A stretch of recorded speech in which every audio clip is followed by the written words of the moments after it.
今年我很荣幸成为汉语桥大学组的参赛选手。今天我想和大家分享一下我的汉语学习之路。Hello everyone, my name is Leah Markworth, and I'm honored to be here tonight as this year's college-level contestant in the Chinese Bridge competition. I'm excited to share a little bit about my journey with Mandarin and the experiences that have shaped it. My journey with Mandarin started when I was just 7 years old at Riverview Elementary School in Lakeside, California. Mandarin quickly became my favorite subject, partly because it felt like a superpower to write characters my parents couldn't read. By 3rd grade, I entered my first Chinese Bridge competition, and to my surprise, I won. That little trophy sparked a love for the language and culture that's been growing ever since. I threw myself into everything Chinese related, reciting poetry like 水调歌头, studying Beijing and Shanghai opera, tea ceremonies, and performing at local events.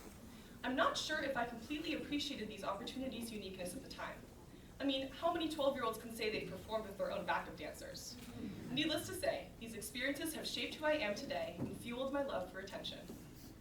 In 7th grade, I traveled to China for the first time with the Confucius Institute. It was magical. My host father in Xiamen was the principal of a cultural school, so naturally I found myself learning calligraphy and competing in an abacus contest. Now before you get too impressed, let me clarify. My competitors were 7 and 8-year-olds, and they gave me a run for my money. The real highlight of that trip was our farewell performance. I sang 感恩的心 with tears streaming down my face. I was so sad to leave, but the universe had my back. I returned the very next year with my 8th grade Chinese class. We attended school in Wenzhou, and I couldn't help but notice how respectful and quiet the students were. Our teacher made sure to point this out to our class, who could barely sit still for 5 minutes. Fast forward to my senior year of high school, I made it to the global finals of Chinese Bridge. But there was a catch. COVID-19 had moved this competition completely to Zoom. Competing online wasn't the dream I'd imagined since 3rd grade, but I made the most of it. Still, I told myself that one day, I'd make it to China for the real thing. That day came this year. But before I get to that, let me introduce someone very important. Zhang Laoshi, who I believe is here tonight, was my Chinese teacher at UC Berkeley, where I'm currently a junior. She encouraged me to join the college-level Chinese Bridge competition, even though I was juggling a full schedule of classes and extracurriculars. I initially said no, but Zhang Laoshi doesn't take no for an answer when she believes in you. She offered solutions and encouragement, and thanks to her, I made it to China and had the time of my life. Once there, I met students from all over the world, each passionate about Mandarin and Chinese culture. My roommate was from Chile, and while we taught each other a bit of Spanish and English, most of our conversations were in Chinese. It was a surreal experience. We were from different corners of the globe, yet here we were, bonding over Beijing opera and idioms. The competition itself was unforgettable.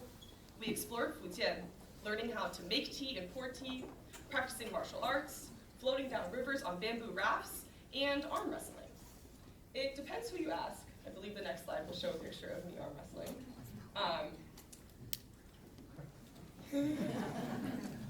We'll get to that. Trust me, I won.